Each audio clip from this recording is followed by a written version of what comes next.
اگر آپ نے 40-50 سال بھی ہا کو غلط پڑھا ہے تو انشاءاللہ 1 مہینے میں آپ کا ہا ٹھیک ہو جائے گا۔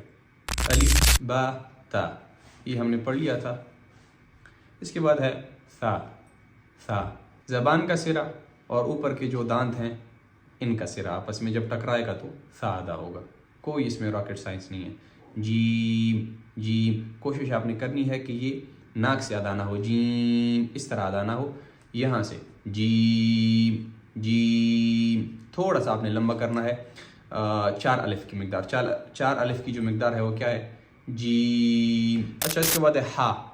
ہا میں تھوڑا سا مسئلہ ہو جاتا ہے۔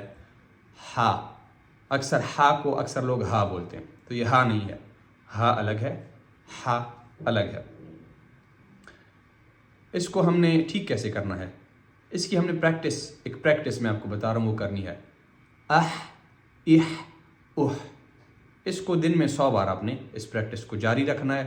اگر اس پریکٹس کو آپ 1 ہفتہ کریں گے تو آپ کا ہا نکلنے کی جگہ اس کی ہے یہاں پہ جو ہماری ہڈی ہے، یہاں پہ گلے میں ہماری جو ہڈی ہوتی ہے اس پہ ہم جب زور دیں گے ہا، یہاں سے ہا آسانی سے ادا ہو جاتا ہے، اس میں بھی کوئی راکٹ سائنس نہیں ہے۔ پریکٹس اس کی میں نے آپ کو بتا دی ہے، اح اح اح۔